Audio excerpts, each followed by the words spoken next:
AO1 Hindi. बधाई हो miss max, आपके बच्चे का जन्म स्वस्थ हुआ है। डॉक्टर अपने थके हुए मरीज की ओर मुस्कुराते हुए कहते हैं।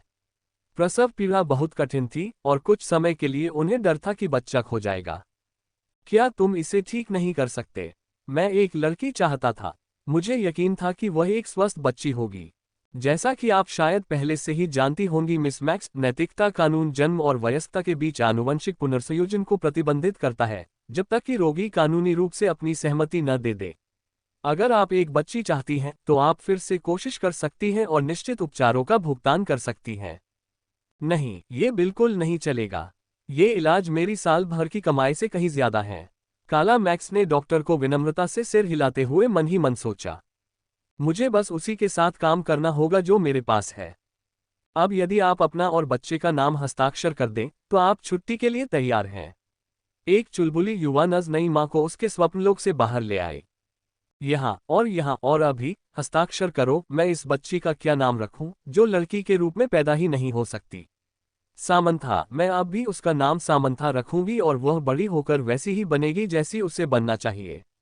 हाँ, यही सबसे अच्छा तरीका है, काला मैक्स ने फैसला किया। काला मैक्स ने जिस बेटे को जन्म दिया था, वो पहली बार जागा, भ्रमित था और अपने पिछले जीवन की अंतिम धुंधली यादों को पकड़ने की कोशिश कर रहा था। ठीक उसी समय जब उसकी मां उस निःशुल्क क्लिनिक से बाहर निकल रही थी जहां उसका जन्म हुआ था। क्लिनिक ने मरीजों को ठीक होने तक रुकने नहीं दिया, बल्कि उन्हें सिर्फ एक सामान्य उपचारात्मक इंजेक्शन दिया और जैसे ही वे चलने फिरने में सक्षम हो गए, उन्हें छुट्टी दे दी ताकि बिस्तरों के लिए जगह खाली हो सके। ये नवजात बालक मैक्सिमिलियन था, 10 विश्वों के धर्मयुद्ध का नायक, मानवता का रक्षक और ईश्वरीय मशीन ग्लोरियाना का बंधुआ पायलट। या कम से कम वह था। उसके पिछले जन्म की यादें तेजी से धुंधली पड़ रही थीं, यहाँ तक कि कुछ भी नहीं बचा था जिससे वह इस नवजात शरीर में अकेला और भ्रमित रह गया था।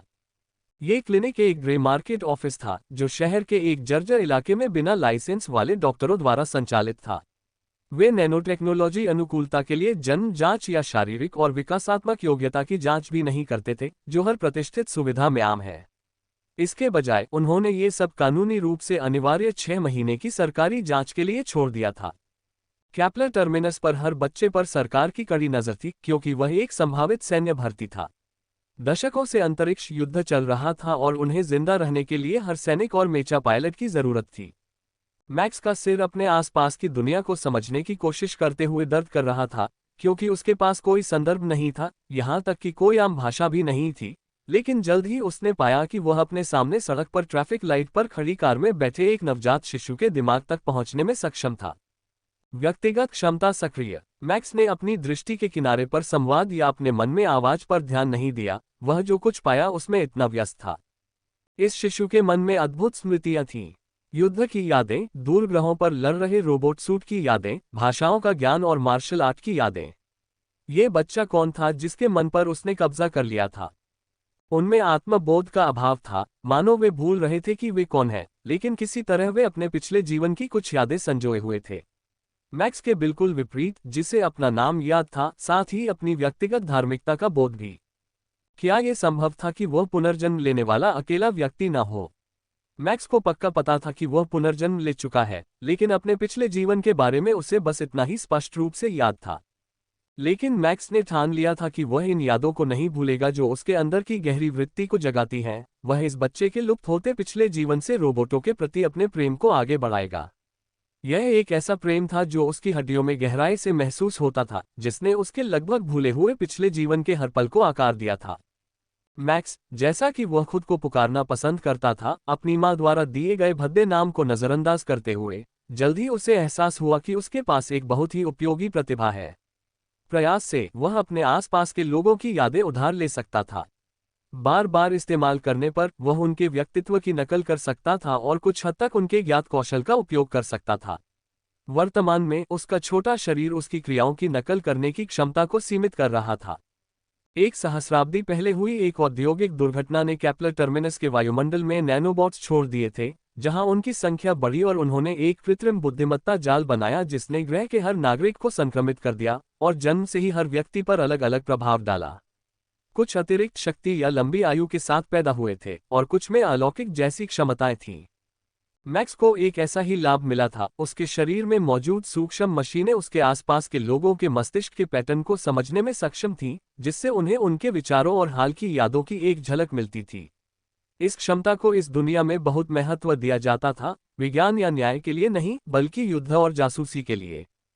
मैक्स इस तथ्य से अनभिज्ञ था, इसलिए जब पुलिस एक डॉक्टर के साथ उसके 6 महीने के चेकअप के लिए आई, तो उसने कुछ भी छिपाने की कोशिश नहीं की और उन्होंने पाया कि उसके पास अल्फा स्तर की जन्मजात प्रतिभा थी, जिसके कारण उन्होंने उसे स्वचालित रूप से सैन्य अकादमी में भर्ती कर लिया, जैसा कि उन्होंने इस कैप्लर साम्राज्य के हर अन्य प्रतिभाशाली युवा के लिए किया था। कैप्लर साम्राज्य, जो 200 से ज्यादा आबाद दुनियाओं में फैला था, एक अपेक्षाकृत नया साम्राज्य था जो लगातार युद्ध में उलझा हुआ था और उसे हर ग्रह से सर्वश्रेष्ठ और प्रतिभाशाली लोगों की जरूरत थी। उसकी माँ बहुत खुश थी, क्योंकि भविष्य के अकादमी छात्रों के माता पिता को साम्राज्य के प्रतिभाशाली बच्चों की परवरिश में मदद के लिए एक अतिरिक्त सरकारी वजीफा मिलता था। वह हर महीने मिलने वाले क्रेडिट ट्रांसफर को दवाओं पर खर्च करने के लिए स्वतंत्र थी। मैक्स को सच में कोई परवाह नहीं थी, वो तो बस इस पागल औरत और उसके शराबी बॉयफ्रेंड से दूर जाना चाहता था, जो शायद उसका पिता भी हो सकता है और नहीं भी। यही ख्याल उसके बचपन पर हावी था, और वो भी विशालकाय रोबोट। इस लक्ष्य तक पहुंचने के लिए उन्होंने अपनी क्षमताओं को विकसित करने में अपना सब कुछ झोंक दिया। 1 साल की उम्र से पहले ही चलना और बोलना सीख लिया। इसका एक बड़ा कारण नैनोटेक्नोलॉजी द्वारा निर्मित आंशिक रूप से सक्रिय प्रणाली थी, जिसने उनके मन और शरीर के विकास को बढ़ाया और मदद की। उसने इस दुनिया में अपना दूसरा दिन किसी और की यादों के साथ शुरू किया था, इसलिए उसे बुनियादी चीजें सीखने की जरूरत नहीं थी, बस उन्हें पूरा करने के लिए अपने शरीर को मजबूत बनाना था। एक नन्हे बच्चे के लिए ये कहना जितना आसान है, करना उतना ही मुश्किल। अपने जीवन के शुरुआती वर्षों में मैक्स को सिर्फ एक ही सिस्टम नोटिफिकेशन दिखाई देता था। सबसे पहला, जब यह आंशिक रूप से सक्रिय होता था ताकि उसे अपने आसपास की दुनिया को समझने में मदद मिल सके। ये सिस्टम तब तक पूरी तरह से सक्रिय नहीं होता जब तक कि कोई बच्चा सैन्य अकादमी में दाखिला नहीं ले लेता, जहां एआई नेटवर्क इसकी जरूरत को पहचान लेता। अभी तक यह एक बुनियादी ढांचा ही बना हुआ था, जो उसके शरीर के परिपक्व होने का इंतजार कर रहा था। घर पर उसकी माँ अब भी जिद करती थी कि वह उसकी बेटी है, लड़का बिल्कुल नहीं, कम से कम तब तो जब वह उसे संबोधित करने और उसके अस्तित्व को स्वीकार करने के लिए पर्याप्त रूप से तैयार होती थी। वह उसके लिए सिर्फ कपड़े खरीदती थी और जोर देती थी कि उसके सुनहरे बाल लंबे हों और उन्हें लगातार ताज़ा पर्म किया जाए। उसके मन में यही एकमात्र स्टाइल था जो उसकी नीली आंखों के साथ पूरी तरह मेल खाता था। यदि वह सामान्य बच्चा होता तो संभवतः 3 वर्ष की आयु से पहले ही उपेक्षा के कारण उसकी मृत्यु हो जाती, लेकिन मैक्स ने शीघ्र ही अपने शरीर पर नियंत्रण करना सीख लिया, जिससे वह फ्रिज के दरवाजे और खाद्य कंटेनर जैसी छोटी वस्तुओं को संभाल सकता था, तथा वह केवल घर में कुछ खाने योग्य चीजों पर ही निर्भर रहता था। खुशकिस्मती से उसके शराबी पिता का मानना था कि खेल देखने के लिए सिर्फ बेहतरीन स्नैक्स ही सही होते हैं, इसलिए उसकी मां के पेय पदार्थों में मिलाने के लिए चिकन विंग्स, पहले से पैक बर्गर, प्रेट्जेल और संतरे का जूस हमेशा भरपूर मात्रा में उपलब्ध रहता था। अगर ऐसा नहीं होता तो लड़का अपने पिता के डेटा टैबलेट से प्रीपेड डिलीवरी का ऑर्डर दे देता, और जब वह आता तो सबके लिए एक सुखद आश्चर्य होता। कैप्लर टर्मिनस नामक ग्रह अत्यंत उन्नत था, जहां स्वचालन और तकनीक उनके जीवन के हर पहलू में शामिल थे। अगर उसके माता पिता जिम्मेदार होते तो उस प्रतिभाशाली बच्चे को मिलने वाला वजीफा, जैसा कि सरकार कहती थी, उसके लिए एक एंड्रॉयड नैनी खरीदने, अच्छे पड़ोस में एक घर खरीदने और सबसे उन्नत शैक्षिकी वर्चुअल रियलिटी सिमुलेशन खरीदने के लिए पर्याप्त होता। इसके बजाय मैक्स ने अपने आसपास के लोगों के दिमाग से सीखा और सार्वजनिक रूप से उपलब्ध मेचा ट्रेनर्स के पायरेटेड वर्जन एक विकलांग वेटरन से हैकर बने व्यक्ति के साथ खेले, जो कुछ ही घर नीचे रहता था। उस आदमी को वह अति परिपक्व लड़का मजेदार लगा, और जब उस बच्चे ने उसे साइबर सुरक्षा स्वॉट टीम के दिमागों के बारे में समय पर चेतावनी दी, तो वे सबसे अच्छे दोस्त बन गए। उसने लड़के के मेचा के प्रति जुनून को और बढ़ाया, और लड़का उसे स्थानीय पुलिस स्टेशन के पास स्थित एक किफायती स्टोर पर नियमित रूप से जाकर पुलिस की गतिविधियों के बारे में जानकारी देता रहता था। अगर किसी को यह अजीब लगता था कि व्हीलचेयर पर बैठा ये बूढ़ा आदमी हमेशा एक ऐसे बच्चे के साथ रहता था जो उसका अपना नहीं लगता था, तो उनके आवासीय प्रोजेक्ट में कोई भी इस बारे में कुछ कहने को तैयार नहीं था। कुछ बार मैक्स के माता पिता उसके दोस्त पर भड़क गए, ये सोचकर कि वह व्यक्ति बच्चों की देखभाल के लिए पैसे मांगेगा या उनके सरकारी भोजन के टिकट को नुकसान पहुंचाएगा। लेकिन जब लड़का 3 साल का हुआ तो उन्होंने परवाह करना बंद कर दिया, बशर्ते मैक्स हर 6 महीने में अपनी अनिवार्य जांच के लिए उपलब्ध हो सके। मैक्स ने अपना पूरा बचपन इसी तरह बिताया, जिसमें उसने मेचा हैंडलिंग की बारीकियों के साथ साथ पायरेटेड तकनीक को ठीक करने और पुलिस की पकड़ से बचने के सर्वोत्तम तरीकों को सीखा। उन्होंने इस प्रणाली के बारे में भी जाना जो उनकी दुनिया के हर व्यक्ति के भीतर निर्मित कृत्रिम बुद्धिमत्ता थी और जो तकनीक के साथ अच्छी तरह से संगत थी। उनकी तरह अल्फा रैंक की संगतता बीटा और गामा रैंक वाले बच्चों की तुलना में उच्च गुणवत्ता उन्नयन को सक्रिय कर सकती थी, साथ ही एक सहज प्रतिभा को सक्रिय करने का अवसर भी देती थी। डेल्टा रैंक वाले बच्चों के लिए सूचना नेटवर्क पर मिले आंकड़ों से पता चला कि इससे उनके जीवन पर कोई खास असर नहीं पड़ेगा, बल्कि उन्हें थोड़ी तेजी से ठीक होने में मदद मिलेगी, या शायद उन्हें व्यापार कौशल सीखने में मदद मिलेगी, लेकिन अपग्रेड करने की क्षमता बहुत कम होगी। एफ रैंक वाले बच्चों के लिए उनके माता पिता की तरह सिस्टम कभी नहीं दिखेगा, क्योंकि तकनीक ने उन्हें एक मेजबान के रूप में अस्वीकार कर दिया था। एफ रैंक के नागरिक पृथ्वी के आधे से ज्यादा हिस्से का निर्माण करते थे और उनके सिस्टम में मौजूद नैनोबॉट्स केवल डॉक्टरों को उनकी चोटों और बीमारियों की जांच में मदद करने के लिए काम करते थे। अल्फा रैंक अनुकूलता आबादी के 1% से भी कम लोगों में पाई गई, जिससे वे सैन्य अभिजात वर्ग बन गए, क्योंकि यही उनका एकमात्र उपलब्ध करियर पथ था। बसंत की एक दोपहर जब मैक्स और डेव हैक किए गए वीआर कंसोल पर मेचा कॉम्बैट गेम खेलने के बाद वास्तविकता में लौट रहे थे, डेव का मूड उदास हो गया, जिससे मैक्स को डर लगने लगा कि उसका एकमात्र सच्चा दोस्त उससे कहीं ज्यादा गंभीर रूप से बीमार है जितना उसने बताया था। एक जहरीले हमले ने युद्ध में उसके अंगों को नष्ट कर दिया था, लेकिन अब तक नैनोबॉट्स उसके शरीर को उसकी अपंग अवस्था में स्थिर बनाए हुए थे। तुम जल्द ही 12 साल के हो जाओगे और गर्मियों के पहले दिन अकादमी जाओगे, इसलिए हमें तुम्हें तैयार करना होगा। मैंने तुम्हारे लिए एक नई वर्दी और कुछ सामान मंगवाया है। डेव ने आखिरकार उसे एक पैकेट देते हुए कहा।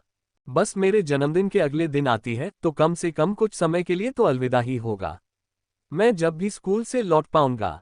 मैक्स अपने दोस्त को देखकर मुस्कुराता है जो उसकी लंबी सुन्नर टांग के नीचे सिगरेट का पैकेट ढूंढ रहा है। हाँ, लेकिन पहले तुम्हें एक और राजकुमारी थीम वाली जन्मदिन पार्टी से बचना होगा। कसम से वो औरत हर साल और ज्यादा भ्रमित होती जा रही है। ड्रग्स उसका दिमाग खराब कर रहे हैं। डेव हंसता है और आखिरकार मिले पैकेट से सिगरेट सुलगाता है और पैकेट वापस अपने पैर के नीचे रख लेता है। मुझे फ्लैक्ट का एक पैकेट दिखाओगी। अगर उसे ज्यादा नशा हो गया तो वो भूल जाएगी कि आज मेरा जन्मदिन है। मैक्स अपने दोस्त को चिढ़ाता है क्योंकि उसे पता है कि वो अपनी मां की लत नहीं लगने देगा। लुभाने वाला तो है पर नहीं। अब जाओ और तब तक ठीक रहो जब तक मैं तुम्हें फिर से न देखूं। डेव अपनी उमड़ती भावनाओं को छिपाने की कोशिश करते हुए कहता है, जबकि आंसू उसके चमड़े जैसे गालों से होते हुए उसकी सफेद होती दाढ़ी पर बह रहे हैं। सामान था डार्लिंग, तुमने सब कुछ पैक कर लिया है ना? अकादमी की बस तुम्हें लेने जल्द ही आ जाएगी। उसकी मां ने लिविंग रूम से आवाज दी। समय भी आ गया था, वह इस घर से निकलकर कभी वापस न आने का इंतजार नहीं कर पा रहा था। 12 साल से वह इंतजार कर रहा है, लगभग शून्य संसाधनों और उससे भी कम माता पिता के सहयोग के साथ, जो कुछ भी पढ़ सकता है, पढ़ रहा है। फिर भी उसकी मां ने कल रात उसके जन्मदिन के खाने के दौरान घोषणा की कि वह चाहती है कि 18 साल की उम्र में, जब माता पिता के लिए सरकारी अनुदान समाप्त हो जाए, तो वह अकादमी छोड़ दे और ब्यूटी क्वीन बनकर परिवार का पालन पोषण करे। आज तक वह यह मानने से इनकार कर रही है कि उसका एक बेटा है। जब मैक्स अकादमी के परिवहन का इंतजार कर रहा था और एक मकड़ी को दीवार से धीरे धीरे उखड़ते हुए पेंट का एक टुकड़ा खींचते हुए देख रहा था, तो उसके मन में शक्तिशाली आयन तोपों और मेचा की पहली यादें घूम गईं, जिनका कैप्लर साम्राज्य की सेना में कोई मुकाबला नहीं था। वे यादें अब भी उसके साथ थीं और उसे हर दिन मेचा उड़ान के बारे में थोड़ा और सीखने के लिए प्रेरित कर रही थी। ज्यादातर उसने डेव नाम के हैकर से सीखा था जो कुछ ही दरवाजों पर रहता था, लेकिन सरकारी मॉनिटरों के लिए अच्छा दिखने के लिए उसने कुछ आधिकारिक रिसर्च भी की थी। ये सुनिश्चित करने के बाद कि वह अपने घर के वायरलेस नेटवर्क से जुड़ा है और बेशक एक डिफ़ॉल्ट स्पेक वाला जेनरिक डिवाइस इस्तेमाल कर रहा है। उसके माता पिता को शायद ही कभी पता चलता था कि वह गायब है, इसलिए दोनों ने एक साथ बहुत समय बिताया है, वास्तव में कई सप्ताह, और मैक्स ने पुराने अनुभवी के VR सेट का उपयोग काले बाजार के मेचा सिमुलेटर पर अभ्यास करने के लिए किया था, हर मौके पर उस दिन की तैयारी करते हुए जब अकादमी उसे लेने आएगी। सिस्टम को सक्रिय किए बिना वह खुद को केवल कुछ हद तक ही सुधार सकता था, लेकिन सबसे निचले रैंक वाले कई पायलटों में डेल्टा रैंक सिस्टम संगतता थी, जो मूल रूप से एक ही बात थी। उनके लिए केवल शुद्ध प्रतिभा ही शीर्ष और निचले स्तर के पायलटों को अलग करती थी। सबसे अच्छे पायलट उच्च रैंक वाले उन आलसी पायलटों से भी आगे निकल सकते थे जो अपने सभी सुधारों के लिए सिस्टम पर निर्भर थे। डेव ने अपनी ओर से यह सुनिश्चित किया कि मैक्स वह सब कुछ सीख रहा है जो उसे एक ऐसा सैन्य अधिकारी बनने के लिए आवश्यक है जिसे उसके जैसे सैनिक आदर्श मानते हैं। यदि आपने अवैध ऑनलाइन गतिविधियों की प्रवृत्ति को नजरअंदाज कर दिया है तो क्या तुम सब तैयार हो प्रिय? काला मैक्स अपनी जुड़वां बेटियों को गोद में लिए हुए अपने सबसे बड़े बेटे से पूछती है। खाने के लिए या स्कूल के लिए? हाँ माँ, दोनों के लिए। मैं अकादमी में सबसे अच्छा छात्र बनने के लिए कड़ी मेहनत कर रहा हूँ। ये तो अच्छी खबर है डार्लिंग। जब मैं तुम्हारी उम्र का था तब मैं पढ़ना सीख रहा था। तुम मजे के लिए रोबोटिक्स पढ़ते हो और रोज कसरत भी करते हो। उन बच्चों का तुमसे कोई मुकाबला नहीं।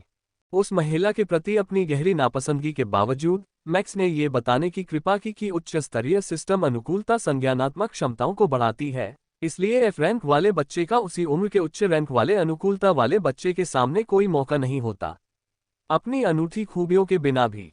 Plus, he's 12 already. Even the most dimwitted of F-rank children should have long since learned to read by now. But that's better kept to himself. But she was right, he had indeed been studying robotics far more than his parents knew. From the moment he met Dave, he devoted himself to mecha repair, design, development and piloting techniques. At least as much as he could pirate from the civilian net or hack from the online government servers. It became clear to him by age 2 that those government servers were meant to be hacked. There was nothing confidential on them, but an inquiring mind with a thirst for knowledge could find a great deal there.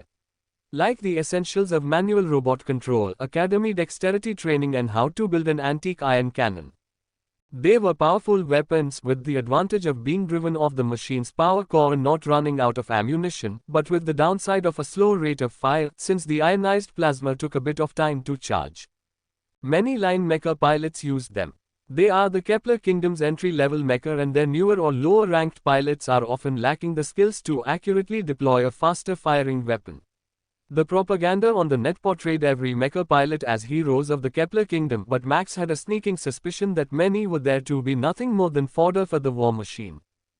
Dave despised war, calling it a waste of lives and resources, but made it clear to Max that the right leader could be the difference between life and death. So he insisted Max should be that leader, both for himself and those under him. In the larger but faster Corvette-class mecha, the iron cannons were rare, but in the true heart of the Imperial mecha squadrons, the Crusader and Phalanx-class giant robots, they were a time-honored favorite. Outdone in many situations by more specialized weapons, like the Gatling cannon Max preferred in combat simulations, they could still eliminate enemy mecha and buildings with great efficiency in the right hands. Coming into the kitchen dressed in a black uniform shirt he got from the old veteran 2 days ago and a clean pair of white pants, Max almost managed to look like the academy cadet he was about to become. All he needed was academy emblems to complete the look. Just one last meal with his family and he was free. "I'm ready for dinner, where's mother gone?" Max asked, ducking his head through the kitchen doorway and finding everyone but her was already present. No matter how much he despises his parents, it's not worth the beating to disrespect them to their faces even on his last day here. He's still in a rather small preteen body after all. She said something about losing her little girl and hid in the bedroom to look at photo albums and cry again. "Can you pretty please bring her to dinner, Peter?" his father asks. "No problem." Max sighs and walks over towards the bedroom door, which hangs slightly crooked and has a large hole in the middle from a previous argument between his parents. "Mama, the food is getting cold. Did you want to miss your last dinner before I head to the academy?" He called through the closed bedroom door, making his father facepalm at his lack of tact and sensitivity. Peter knew Carla had mental issues, and that her treatment of the boy was beyond strange, but he simply couldn't be bothered to wreck a good thing by making a fuss about it. The boy's stipend from the government paid for everything he had, and he wasn't about to give it up by alerting child services. Peter decided that since Max was leaving, he should start encouraging Carla to make more female friends and talk about things other than her dreams for her daughters, in the hopes that maybe it would help balance his little wife's personality. At least that's what he wished for, not knowing it was a lost cause from the start. She was set on a delusional life of glamour, even if it was by proxy through her children. Carla came running through the living room, wiping her red and puffy eyes, swollen belly cradled in her other hand. Slow down, you don't want to trip and risk the babies. Max teased. His mother was pregnant again, another set of twins. Boys this time, and the other twins weren't even two yet. Hopefully now that she had her girls, these boys might fare better than him. I'm sorry honey, I don't know what got into me. Carla cried, hugging the son she had never actually cared enough about to even realize he despised her. Don't worry mother, it's only a few months until spring break and I'll be back again, Max says, rubbing her back, with no intention of ever actually returning. But you don't get to come home for the winter pageants, they get you all to themselves and I will be here surrounded by boys. Carla pouts, heading to the table as Peter brings out the birthday dinner. Shepherd's pie with Caesar salad, and pumpkin pie for dessert, all Max's favorites. With 3 little boys to take care of, your days will fly by faster than you know it, Mom. Max teases. Hey you little rascal, I heard that. Peter laughs, glad they're actually getting along for a moment. Due to a number of reluctant parents not showing up on time, the military academy sends a bus for students the night before their first classes, in time to get them to the school residences before sundown, so they can get settled before lights out. Dinner finishes just in time for the bus to arrive, and Peter heads back into the kitchen to do dishes, well out of range of his wife's impending mental breakdown. Greetings Colonel, I wasn't expecting someone so illustrious to come pick up students for school, he heard Max say. That must be Colonel James Black, head of the Academy's Mecha Repair program, and according to the news, the highest ranking officer on campus. और इस समय के महत्वपूर्ण व्यक्ति को नमस्कार, colonel ने max को लगभग एक समान नई पोशाक में बाहर आते देख कहा। अलग अलग लिंगों की वर्दी में सिर्फ कमीजों के रंग का फर्क होता है। लड़कियों के लिए स्लेटी, लड़कों के लिए काला। गर्मियों में वर्दी सफेद और सर्दियों में काली होती है। हाँ कर्नल, ये हमारा प्यारा सबसे बड़ा बच्चा है। पीटर ने पुष्टि की। जब उसकी पत्नी ने कोई जवाब नहीं दिया तो वह रसोई से बाहर आ गया। उसने काला को नाराज न करने के लिए सावधानीपूर्वक अपने शब्दों का चयन किया। मुझे मेचा बहुत पसंद है कर्नल। मैक्स अपने 12 साल के शरीर जितना लंबा खड़ा हो सकता है, उतना लंबा खड़ा होकर कहता है। मैं सार्वजनिक रूप से उपलब्ध सिमुलेटरों पर अभ्यास कर रहा हूं और मुझे यकीन है कि मुझमें वो सब है जो इसके लिए जरूरी है। वाह, तुमने बहुत अच्छी बात कही है, बच्चे को पाला है। कर्नल ब्लैक ने अपार्टमेंट की जर्जर हालत को नजरअंदाज करते हुए माता पिता की तरफ विनम्रता से सिर हिलाया। अब अगर आप हमें माफ करें तो हमें अकादमी जाना होगा। अपनी घबराहट को नजरअंदाज करते हुए मैक्स दरवाजे से बाहर निकलकर बस की तरफ भागता है, क्योंकि वह नहीं चाहता कि अकादमी के कर्मचारी उस तबाही को और देखें जिसमें वह जी रहा था, या उससे भी बदतर उस महिला से बात करें जो खुद को उसकी मां कहती है। अगर उन्हें लगता है कि उसका यही अंजाम होगा तो वे उसे एडवांस्ड प्रोग्राम से बाहर कर सकते हैं। आप सामंथा मैक्स हैं? ड्राइवर ने संदेह से पूछा और मैक्स ने उसे अपना आधिकारिक पहचान पत्र दिखाया। तो आप हैं। आज बहुत सारे छात्रों को लेना है और आप पहले हैं। चलिए शुरू करते हैं। जैसे बस उन झुगी झोपड़ियों से निकलकर जहां मैक्स पला बड़ा था, बेहतर इलाकों में पहुंचती गई और ज्यादा बच्चों को लेने लगी। बहुत कम परिवार मैक्स जैसे थे और जो अपनी सारी कमाई लुटा देते थे। बस धीरे धीरे उसके नए सहपाठियों से भर गई और मैक्स ने हर एक के मन को टिटोलकर उनका मूल्यांकन किया। उसने पाया कि ज्यादातर छोटे बच्चों के अविकसित मन थे। जरूर उसके जैसे कुछ और भी होंगे जो ज्यादा विकसित थे, लेकिन अभी तक मैक्स को इसका कोई खास संकेत नहीं मिला है, सिवाय एक छात्र के जिसने कम से कम पहले प्रतिबंधित मेका सिमुलेटर तो खेले ही हैं। बस लगभग बच्चों से भरी हुई थी। तभी निको नाम की एक लड़की बस में चढ़ी और बच्चों को देखकर हंसने लगी, जिनके कपड़े बिखरे हुए थे और जिनकी आंखें अपने माता पिता से बिछड़ने के गम में लाल थीं। उसकी प्रतिक्रिया सैम को हैरान कर देती है, हालांकि किसी और ने ऐसी प्रतिक्रिया नहीं दी थी। उसका मित्र नाथन उसे मुट्ठी बांधकर अपनी बगल वाली सीट दिखाता है और लड़की उस पर बैठ जाती है तथा बस में चढ़ते समय अपने मित्र के रोने का मजाक उड़ाती है। नाथन बच्चों से भरी बस की ओर देखते हुए कहता है, मुझे आशा है कि हम एक ही कक्षा में होंगे। अगर हम नहीं होंगे तो ये बहुत उबाऊ होगा। और कौन बराबरी करने की कोशिश कर सकता है? नाथन के पास अल्फा रैंक वाली सिस्टम संगतता है और बीटा रैंक वाली शारीरिक क्षमता है, हालांकि उसने कोई जन्मजात प्रतिभा सक्रिय नहीं की। फिर भी यह उससे विकास के मामले में अपने साथियों से काफी आगे रखता है और उसे सैम के मेमोरी स्कैन में एकमात्र ऐसा प्री एकेडमी छात्र बनाता है जो मैक्स के पसंदीदा वीआर पायलटिंग प्रोग्राम खेलने में सक्षम पाया गया है। इनमें से ज्यादातर बच्चे बमुश्किल गुना भाग कर पाते हैं और मेचा से बुनियादी अपरिष्कृत गतिविधियों से ज्यादा कुछ करवाने के लिए जरूरी मल्टी इनपुट प्रक्रियाओं और गणनाओं में महारत हासिल करना तो दूर की बात है। अकादमी से पहले ज्यादातर खेल कंसोल पर खेले जाते थे और एक कंट्रोलर पर एक दर्जन बटन एक मेचा को नियंत्रित करने के लिए जरूरी चीजों से कोसों दूर होते हैं। बस में अभी अभी प्रवेश करने वाला मन किसी कारण से सैम को बहुत परिचित लगता है, इसलिए वह कुछ अतिरिक्त यादें उधार लेने और इस मिलनसार और आत्मविश्वासी लड़की के बारे में अधिक जानने की अपनी क्षमता तक पहुंचता है। उसे हैरानी हुई कि यह वही लड़की है जिसके पिछले जन्म की यादें हैं। इस दुनिया में पुनर्जन्म के बाद उसने सबसे पहले यही मन छुआ था। वह मेचा की उन यादों को कहीं से भी पहचान लेता। उसके पास मेचा उड़ाने की पूरी जिंदगी की यादें थीं और शायद अब भी होंगी, और उसकी हालिया यादें बताती हैं कि वह अकादमी के लिए तैयार होने के लिए उतनी ही कड़ी ट्रेनिंग कर रही है जितनी उसने की थी। ऐसा लगता है कि यह लड़की भी पायलटिंग प्रोग्राम में है और सैम की दिली ख्वाहिश है कि वे दोस्त बन जाएं। उसकी यादों ने उसे न सिर्फ एक शिशु के रूप में काम करने के लिए संदर्भ और बुनियादी कौशल दिए, बल्कि अपने निकम्मे माता पिता के साथ बिताए बचपन की उपेक्षा और दुर्व्यवहार से उबरने के लिए जीवन का एक उद्देश्य भी दिया। अगर उसका पुनर्जन्म होता है तो वह निश्चित रूप से कुछ यादें मांग रहा होगा। जब हम वहां पहुंचेंगे तो सम पहचान संख्याएं बाईं ओर और विषम पहचान संख्याएं दाईं ओर होंगी। विषम संख्याएं आपकी छात्रावास पर्यवेक्षक मेजर अमांडा पेन होंगी। उन्हें अपनी रैंकिंग अधिकारी के रूप में सम्मान दें और सब ठीक हो जाएगा। कर्नल ब्लैक निर्देश देते हैं। सैम और निको दोनों ध्यान दें क्योंकि दोनों की पहचान संख्याएं विषम हैं। कई छात्रों को तो बस इतना ही पता है कि वह क्या कहना चाहता है, बस विनम्र होने और उसकी बात सुनने की बात है, और कुछ सबसे बुरे व्यवहार वालों के लिए तो ये भी मुश्किल है। उनके माता पिता उन्हें बेखौफ और आज़ादी से पाल रहे थे, इस उम्मीद में कि सेना उन्हें ठुकरा देगी और घर भेज देगी। यह एक बहुत ही गलत धारणा है। बच्चों के सामने एक दशक तक गहन शिक्षा का समय है और दुर्व्यवहार करने पर उन्हें पूरे समय स्कूल में ही रहना पड़ेगा तथा घर जाने का मौका नहीं मिलेगा। इसलिए वे बस पीले रंग से रंगे ग्रिड पैटर्न वाले डामर के आंगन में घूमते रहते हैं, किसी के द्वारा उन्हें क्या करना है ये बताने और अपने नए सहपाठियों से मिलने की प्रतीक्षा करते हैं।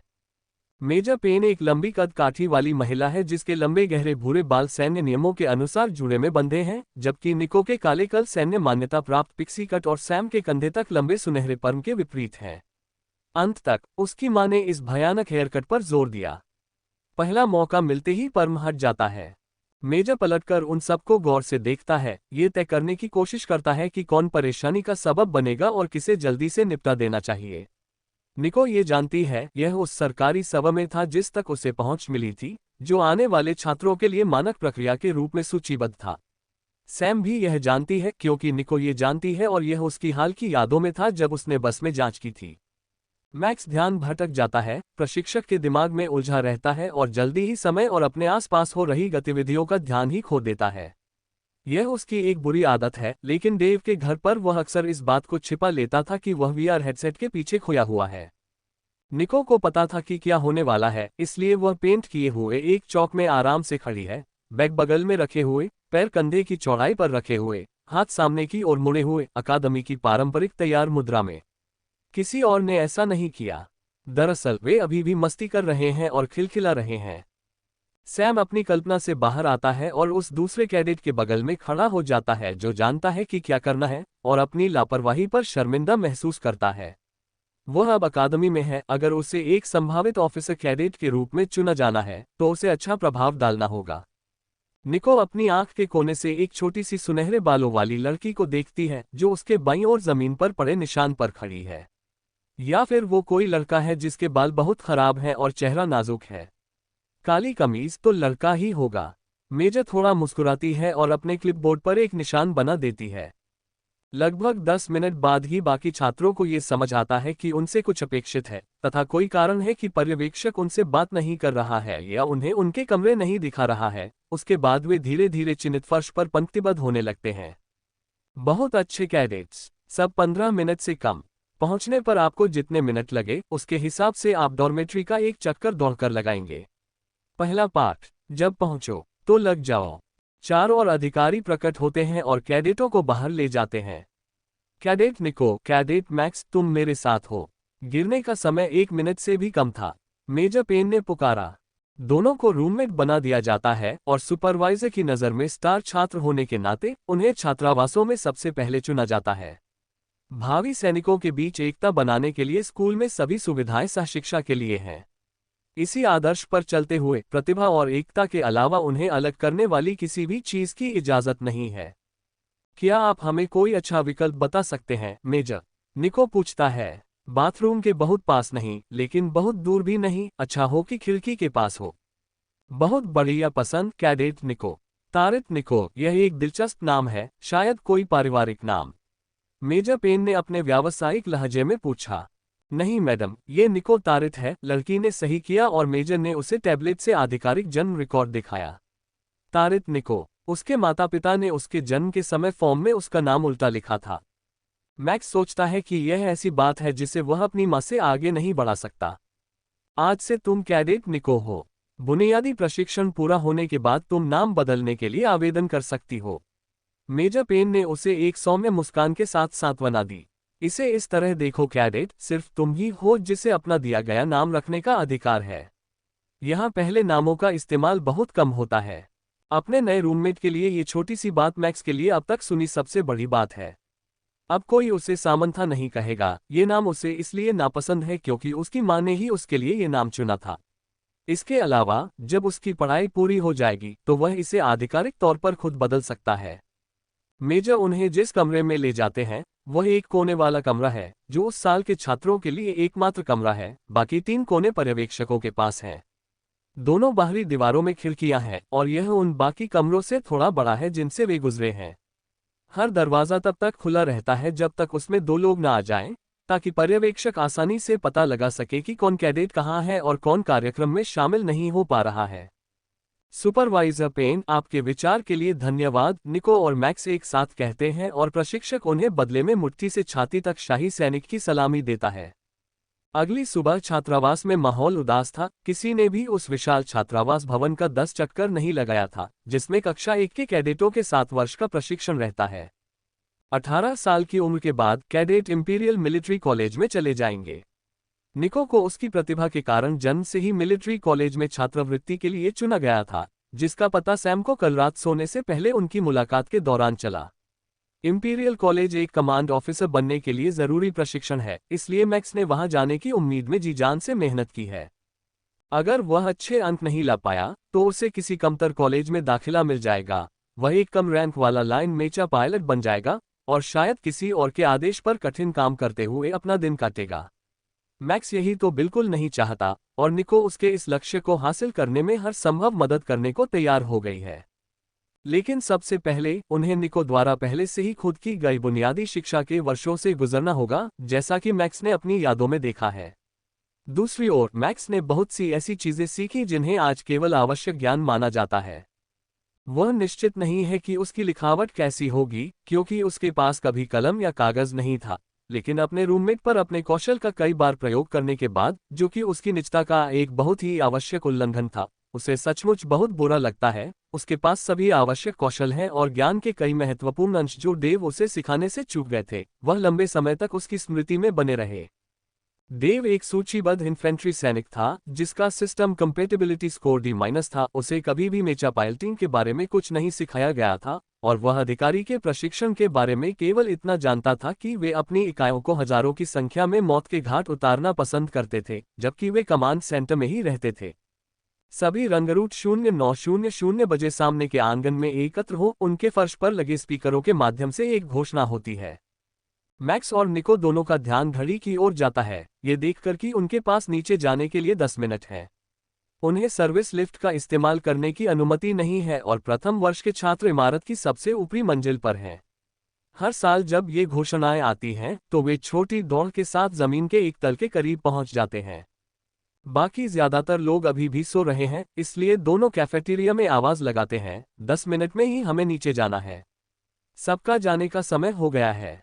देर से आने की सजा से बचते हुए सभी लोग सीढ़ियों की ओर बढ़ते हैं। कई लोग अभी भी अपना सुबह का खाना लिए हुए हैं। दौड़ते हुए वे बाकी लोगों को ऊपर लाने की कोशिश में छात्रावास के कमरों में आवाज लगाते हैं। छात्रावास के कमरों के दरवाजे बंद नहीं होते, लेकिन हर कैडेट को अपने कमरे में एक बायोमेट्रिक लॉक वाला कैबिनेट मिलता है। मैक्स और निको दोनों जानते हैं कि अपने लॉकरों में सब कुछ सुरक्षित रखना है और बिस्तर बिछाना है, लेकिन जिन कमरों से वे गुजरते हैं उनमें से ज्यादातर ऐसे लगते हैं जैसे अभी अभी कोई तूफान गुजरा हो। उन्हें केवल निजी सामान का एक छोटा बैग लाने की अनुमति थी और मैक्स डेव की कुछ यादगार वस्तुओं और एक अतिरिक्त कपड़े के अलावा कुछ भी नहीं लाया। निको थोड़ा और सामान लेकर आए, लेकिन केवल इतना ही कि नियमित रुकसैक का 1/3 हिस्सा भर जाए, जो जल्द ही जारी कर दिया जाएगा। जैसे ही वे सीढ़ियों पर पहुंचते हैं, निको दीवार पर लगी डेटा स्क्रीन पर टैप करता है और मैक्स को आंख मारता है। बत्तियां लाल चमकने लगती हैं और अलार्म बजता है, जिससे गहरी नींद में सो रहे लोग भी बिस्तर से उठ जाते हैं। फिर भी वह अपनी गति धीमी नहीं करती, बल्कि मैक्स के साथ रेलिंग पर चढ़कर जमीन तक पहुंच जाती है। मेजर पेन उन्हें देखकर मुस्कुरा रहे हैं और स्टॉपवॉच देख रहे हैं। तभी वे पहुंचते हैं और आंगन में बने रंगे हुए चौकों पर गिर पड़ते हैं। इस बार कुछ ज्यादा होशियार छात्र भी उनसे ज्यादा पीछे नहीं है, सीढ़ियों से नीचे दौड़ते हुए हाँफ रहे हैं। उनके 20 से भी कम सहपाठी इकट्ठे हुए हैं। तभी प्रशिक्षक अपनी स्टॉपवॉच पर क्लिक करती है और बाकी शिक्षक दरवाजे बंद करके अंदर देर से आने वाले कैडेट्स का इंतजार करते हैं। बुरा नहीं कैडेट्स, अलार्म बजाना अच्छा था। अब आपको आपकी वर्दी और टॉयलेटरीज मिल जाएंगी और आप जो भी भूल गए हैं उसे कमिश्नरी में ले जा सकेंगे। आपके खातों में 100 स्टैंडर्ड क्रेडिट जारी कर दिए गए हैं। एक सार्जेंट प्रत्येक कैडेट को उनकी पहचान संख्या वाला एक प्लास्टिक बैग सौंपता है, जिसमें उनकी बुनियादी जरूरत की चीजें होती हैं। 3 घंटे में यहाँ इकट्ठा हो जाओ, वर्दी पहनकर और दोपहर के प्रशिक्षण के लिए तैयार। मेजर पेन छात्रों को देखकर मुस्कुराती हैं, जिनमें से कई यह सोचने लगते हैं कि शायद वह मन ही मन एक दयालु व्यक्ति है, न कि एक कठोर कार्यपालक। हालांकि पहले दिन का आरामदायक शेड्यूल एक जाल है और क्रेडिट भी। यह उनके पहले सेमेस्टर का पूरा भत्ता है और अगर वे इसे अभी आराम पर खर्च कर देंगे तो अगले 4 महीनों के लिए उनके पास बहुत कम बचेगा। अकादमी का वर्ष केंद्रित शिक्षा के 3 सेमेस्टर में विभाजित है, जिनके बीच एक ब्रेक होता है। इस साल गर्मियों की छुट्टियों के अंत में उन्हें छुट्टी की अनुमति नहीं होगी, लेकिन अगर उनका व्यवहार अच्छा रहा तो शुरुआती बसंत और गर्मियों की शुरुआत में उन्हें छुट्टी मिल जाएगी। चलो मोजे लेते हैं, वे तुम्हें सिर्फ 2 जोड़ी ही देते हैं, मैक्स निको से कहता है जब वे छुट्टी पा लेते हैं और कमिश्नरी के जल्दी पहुंचने के लिए दौड़ना शुरू कर देता है। जब डेव मैक्स को अकादमी में उसके पहले दिनों के बारे में बता रहे थे तो उनके दिमाग में यही सबसे अहम सलाह थी। उन्होंने जोर देकर कहा कि साफ मोजे आराम की कुंजी हैं। एक मानक क्रेडिट के साथ प्रत्येक को एक प्री पैक मिलता है, जैसा कि अकादमी उन्हें कहती है। एक उच्च तकनीक वाली थर्मल बेस परत जो शरीर का इष्टतम तापमान बनाए रखती है, साथ ही 6 जोड़ी मोजे और एक बूट पॉलिशिंग किट भी। प्रत्येक को 2-2 चाहिए। चलो चलें, मेरे दोस्त का कहना है कि वे तुम्हें बिना पॉलिश किए जूते देंगे, मैक्स ने निको से कहा, जो उनकी तुच्छता पर अपना सिर हिलाती है। पहले दिन कैडेट्स के लिए हर चीज एक परीक्षा होती है, यहाँ तक कि यूनिफॉर्म किट भी। उसमें अंडरवियर सस्ता और खरोचदार होता है, लेकिन प्री पैक की बेस लेयर रेशमी, चिकनी और बेहद आरामदायक होती है। जूते पॉलिश किए हुए नहीं होते, लेकिन परीक्षा पास करने के लिए पॉलिश करना जरूरी होता है। अंत में उनके कैडेट बैज लॉकिंग बटनों से जुड़ते हैं, लेकिन उन्हें सही जगह पर लगाने के बारे में कोई निर्देश नहीं दिए जाते। सेना ये जानना चाहती है कि वे कितनी तेजी से अनुकूलन कर सकते हैं और उनके निर्णय लेने के कौशल कितने मजबूत हैं, लेकिन इससे मैक्स और निको जैसे कैडेटों का जीवन आसान नहीं होता है, जो इसे मानसिक चुनौती के रूप में नहीं, बल्कि छोटी मोटी असुविधाओं की एक श्रृंखला के रूप में देखते हैं। दोनों युवा कैडेट्स अपने कमरे में कपड़े बदलने और अपनी यूनिफॉर्म तैयार करने के लिए वापस चले जाते हैं। मैक्स ने पहले ही पुराने कैडेट्स की यूनिफॉर्म पर पैच की जगह को दिमाग में नोट कर लिया था, ताकि वह गलत ना हो जाए, लेकिन निको उनके कमरे के दरवाजे के पास लगी स्क्रीन पर पैच का विवरण ढूंढने में कामयाब हो जाता है। क्या यह उपलब्ध होना चाहिए? मैक्स स्क्रीन की ओर इशारा करते हुए पूछता है। बिल्कुल, ये बंद नहीं है। उन्हें लगता है कि हमें सिस्टम चलाना नहीं आता, वरना वे टेस्ट और भी मुश्किल कर देते। अब बूट पॉलिश को नरम करने के लिए बाथरूम से थोड़ा गर्म पानी ले आओ। डिब्बा ठंडा है, इसलिए मुझे पूरा यकीन है कि वे इसे फ्रोजन स्टोरेज में रखते होंगे। मैक्स ने सोचा कि कल उन्होंने बहुत अच्छा प्रदर्शन किया होगा। अकादमी आज उन्हें चकमा देने के लिए हर संभव कोशिश कर रही है, या शायद जैसा निको ने कहा, उनके साथ बेवकूफों जैसा व्यवहार किया जा रहा है और मेजर उन्हें हर चीज एक एक करके सिखाने की योजना बना रहा है। मानो उसके बारे में सोचते हुए उसे बुलाया। मेजर ठीक उसी समय उनके दरवाजे के पास से गुजरता है और मैक्स उसे पहले दिन के लिए कुछ और जरूरी जानकारी लेने के लिए बुलाता है। मेजर, आज दोपहर हमें कौन सी वर्दी चाहिए होगी, कवरऑल या ड्रेस यूनिफॉर्म? मेजर पेन अपने नए प्रभारी को देखकर मुस्कुराती है, उसकी समझदारी से प्रभावित होती है और फिर देखती है कि दूसरे युवा प्रतिभाशाली ने पॉलिशिंग किट को बाहर रखना और वर्दी बैच की व्यवस्था करना शुरू कर दिया है। कैडेट, क्या तुम दोनों जानते हो कि तुम्हें क्या करना है? वह उत्सुकता से पूछती है। जी मैडम, डेटा स्क्रीन ने हमें वो सब कुछ दिखा दिया जो हमें जानना जरूरी था। मैक्स कैडेट की तरह ध्यान मुद्रा में खड़े होकर जवाब देता है। चूंकि आपके पास तैयारी का सामान है, इसलिए मैं आपको कवरऑल पहनने की सलाह दूंगा। आज दोपहर को शारीरिक मूल्यांकन है। मेजर उसे सूचित करते हैं और दूसरे कैडेट्स की मदद करने चले जाते हैं, जिनकी हालत उतनी अच्छी नहीं है।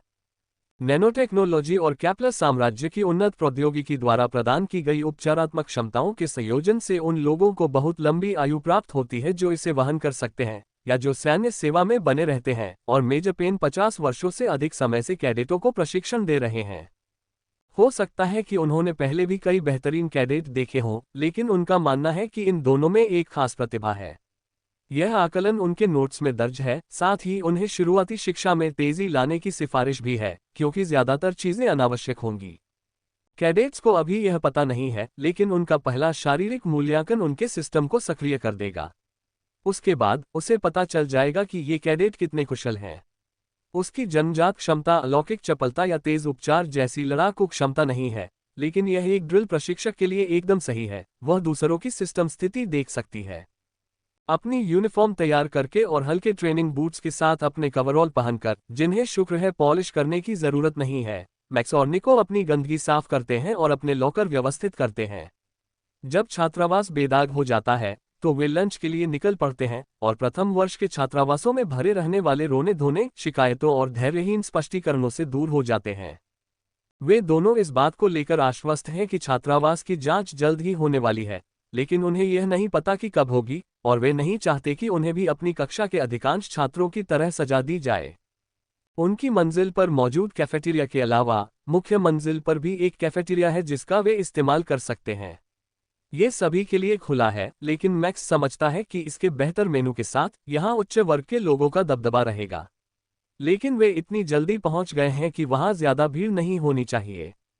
कैफेटेरिया सुपरवाइजर को कमरे में लगी कपड़े धोने की मशीन से भाप से साफ किए गए उनके कवरऑल देखकर आश्चर्य होता है, जिसका पता ज्यादातर कैडेट हफ्तों तक नहीं लगा पाते। लेकिन वे सभी जरूरी चीजें सही क्रम में रखते हुए परीक्षा पास कर लेते हैं, इसलिए वह उन्हें छोटी लाइन में शामिल होने की इजाजत देता है और उन्हें रसोई के बगल वाले कमरे के एक कोने में जाने का इशारा करता है। अन्य लोग रसोई के शोर से बच रहे हैं, जिसके कारण ये हमेशा अंतिम स्थान होता है, जो दो बहादुर युवा आत्माओं के लिए एक छोटा सा आशीर्वाद है। ऊपर दोपहर के भोजन में बेस्वाद प्रोटीन सैंडविच और सब्जी का सूप परोसा जाता है। यहाँ उन्हें 4 लंच सेट का विकल्प मिलता है। मैक्स उनमें से किसी को भी नहीं पहचानता, सभी के नाम एक जैसे हैं और कैडेट्स को लगता है कि वे उस व्यंजन के नाम का मतलब जानते हैं।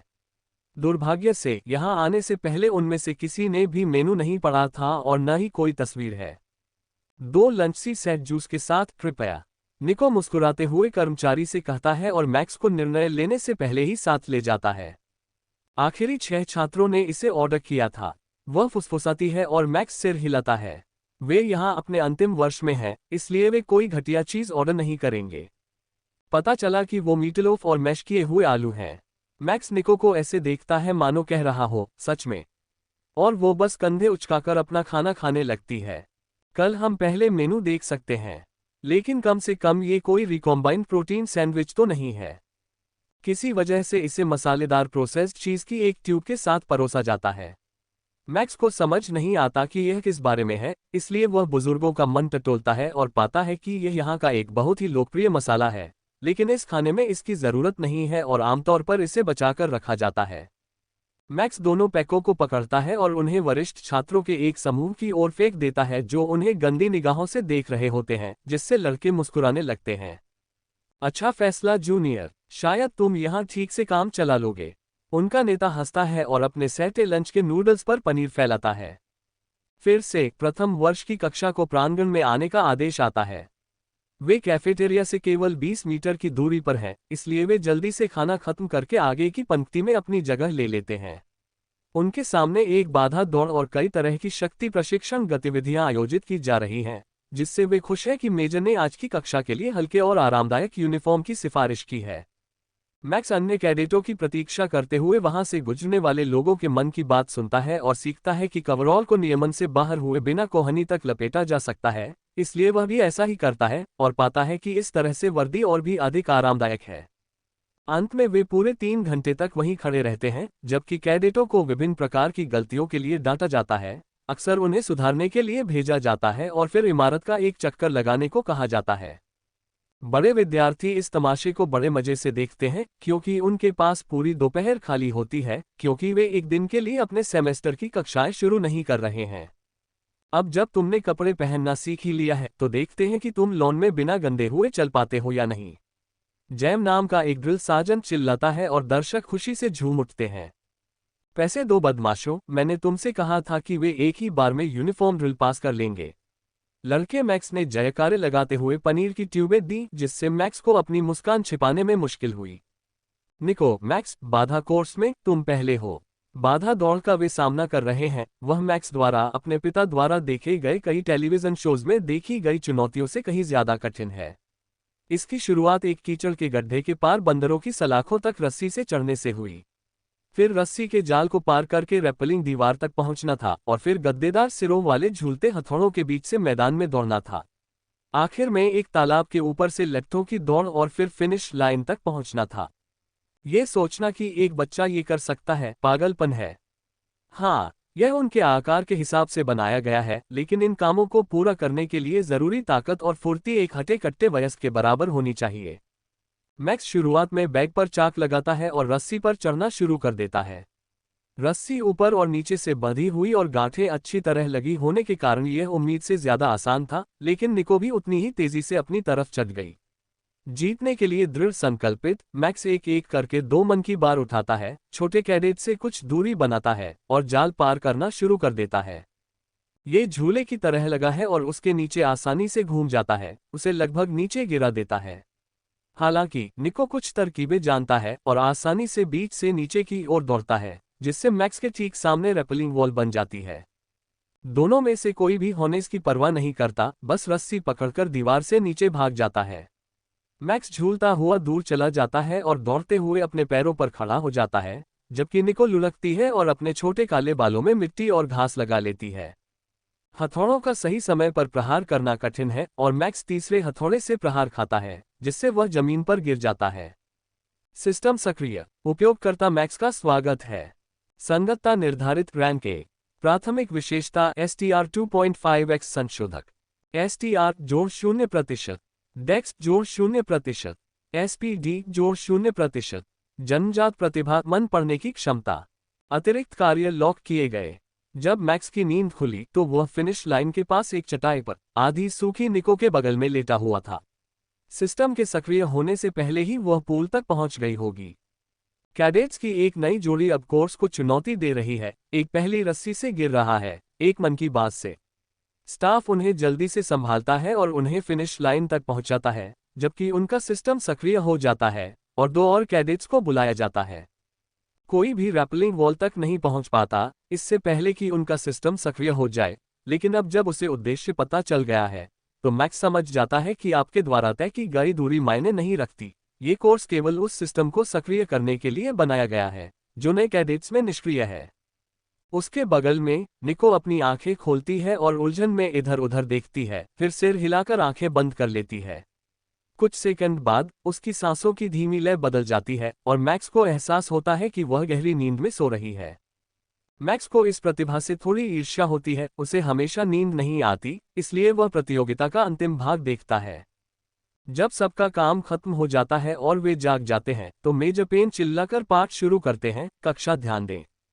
निको उछलकर अपने पैरों पर खड़ी हो जाती है और एक हाथ कमर पर और दूसरा उसके ऊपर रखकर एक विदेशी मुद्रा में तैयार हो जाती है। आंखें खुलने से पहले ही ड्रिल सार्जेंटों की उत्सुक निगाहों के सामने वह अकादमी अटेंशन पोजीशन में आ जाती है। मैक्स सोचती है शायद ये कोई मार्शल आर्ट का स्टांस है, फिर अपने विचारों पर गौर करती है और समझती है कि वो बंदूक उठाने जा रही थी। अपनी यादों को संजोए रखने का मतलब था अपनी आदतों को बनाए रखना, और पिछले जन्म में उसे तुरंत युद्ध के लिए तैयार रहने की ट्रेनिंग दी गई थी। मैक्स मन ही मन ये नोट कर लेता है कि उसे अचानक न जगाया जाए।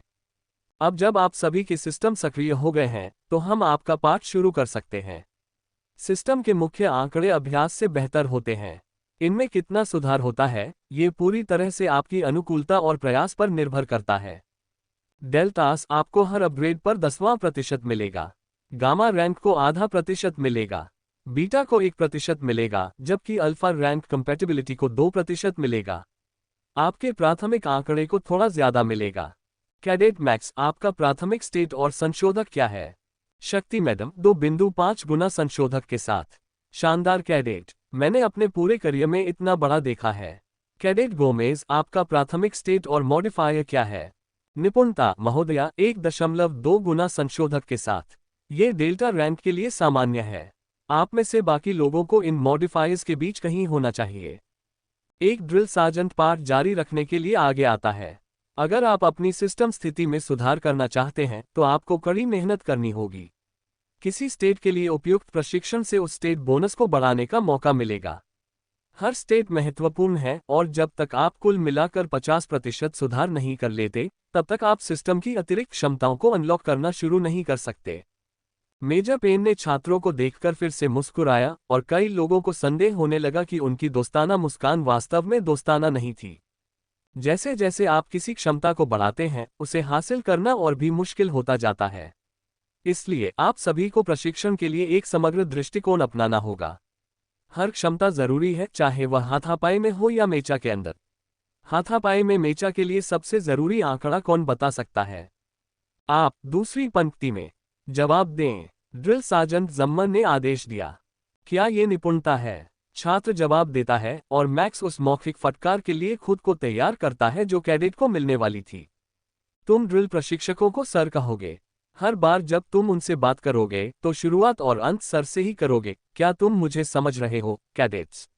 जम्मा चिल्लाया। यह मैक्स की अपेक्षा से कहीं ज्यादा सौम्य था। उसके माता पिता भी उससे कहीं ज्यादा गंभीर थे। श्रीमान जी हाँ, उत्कृष्ट कैडेट्स, लेकिन इसका उत्तर निपुणता नहीं है। कैडेट निको, इसका उत्तर क्या है? सर, एक हाथापाई पायलट को ताकत की जरूरत होती है, सर। बहुत बढ़िया। अब मुझे कौन बता सकता है कि उन्हें स्ट्रेंथ की जरूरत क्यों है? Cadet max. सर, मीली मेचा पायलटों को भारी मात्रा में प्रभाव और गुरुत्वाकर्षण बल का सामना करना पड़ता है। पर्याप्त शक्ति के बिना एक पायलट तेज गति के युद्धाभ्यास के दौरान मेचा को ठीक से नियंत्रित नहीं कर सकता, सर। बहुत बढ़िया। मेचा के अंदर नियंत्रणों के बीच जाने के लिए निपुणता जरूरी है। जीवित रहने के लिए तेजी से आदेश देने के लिए गति जरूरी है। लेकिन जब 50 टन का गुस्सेल सिग्नस मेचा आपको चित्रे की गुड़िया की तरह इस्तेमाल करने की कोशिश करे तो नियंत्रण बनाए रखने के लिए शक्ति जरूरी है। ये सोचकर कई छात्रों के चेहरे मुरझा जाते हैं, जबकि कुछ उत्सुकता से भरे चेहरे देखते हैं। वे सभी यहाँ मेचा पायलट बनने की उम्मीद में हैं, लेकिन सभी सफल नहीं होंगे। कुछ को मरम्मत या रणनीति में उनके कौशल के लिए सहायक और रसद कर्मियों के रूप में चुना जाएगा। कुछ को उनकी प्रतिभा की कमी के कारण पैदल सेना कार्यक्रम में स्थानांतरित कर दिया जाएगा। डेव के साथ भी यही हुआ और मैक्स उसके मन को पढ़कर जानता है कि आधुनिक युद्ध में पैदल सेना के मार्ग में कौन सी भयावहताएं प्रतीक्षा कर रही हैं। जब आप इस प्रणाली को समझ गए हैं तो हम आपको प्रशिक्षित करेंगे और आपको पहला लाभ दिलाएंगे। सभी छात्र जिनका प्राथमिक गुण शक्ति है वे सार्जेंट जम का अनुसरण करें। यदि आपका प्राथमिक गुण निपुणता है तो सार्जेंट फरहान का अनुसरण करें। जिनका प्राथमिक गुण गति है वे मेरे साथ यही रहें। मेजर पेन निर्देश देते हैं। मैक्स देख सकता है कि उसके समूह में 3/4 छात्र आसानी से हैं और उनमें से कुछ निपुणता पाठ्यक्रम में जा रहे हैं।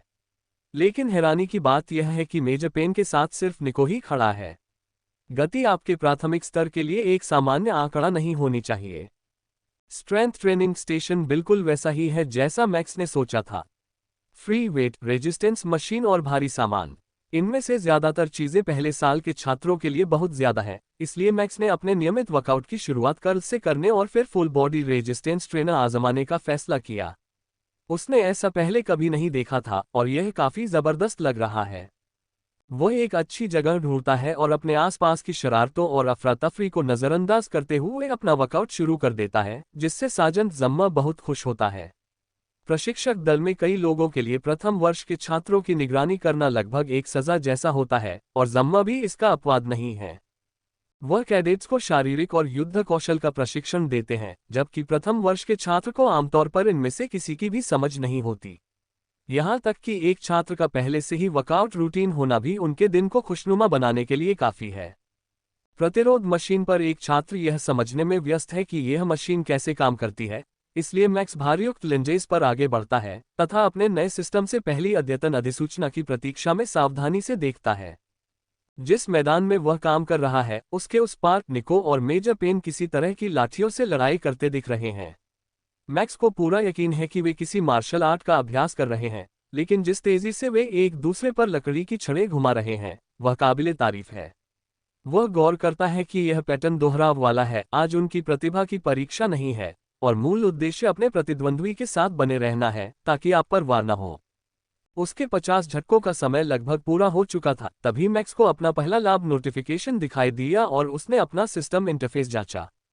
संगतता निर्धारित रैंक के प्राथमिक विशेषता STR 2.5x संशोधक, STR जोड़ 5%, डेक्स जोड़ 0%, SPD जोड़ 0%, जन्मजात प्रतिभा मन पढ़ने की क्षमता।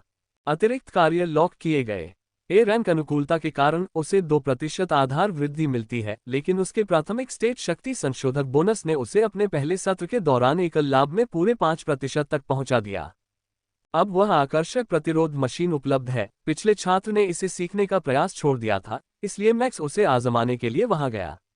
मशीन पर अच्छी तरह से लिखे हुए निर्देश हैं। हॉर्नेस में कदम रखें, साइजिंग सुविधा चालू करने के लिए हरे बटन को दबाएं, फिर अपना वर्कआउट शुरू करें। ट्रेनर अपनी जरूरत के अनुसार प्रतिरोध को समायोजित कर लेगा। उच्च तकनीक प्रशिक्षण का एक अद्भुत उदाहरण। प्रशिक्षण को रोचक बनाए रखने के लिए कई तरह की वस्तुएं और एक VR हेडसेट मौजूद है, इसलिए मैक्स फीड चालू करता है, रैकेट उठाता है और टेनिस प्रोग्राम चुनता है। इसमें काफी गतिविधियां होती हैं, इसलिए यह एक अच्छा वर्कआउट होना चाहिए। शक्ति लाभ STR जोड़ 10%। शारीरिक प्रशिक्षण सत्र के अंत का संकेत देने वाला बजर उसे टेनिस मैच से वापस खींच लेता है और मैक्स देखता है कि उसका पूरा शरीर इतना दर्द कर रहा है कि वह मुश्किल से हिल पा रहा है। खुशकिस्मती से निको उसका इंतजार कर रहा था और उसे सीढ़ियां चढ़ने में मदद करने को तैयार था। वह कोई बड़ी महिला नहीं है, लेकिन उसके रूममेट को उसे उठाकर 8वीं मंजिल तक ले जाना पड़ा, जहां वे रहते हैं, क्योंकि पहली मंजिल पर ही उसके पैर जवाब दे गए थे। तुम जितना दिखते हो उससे कहीं ज्यादा मजबूत हो।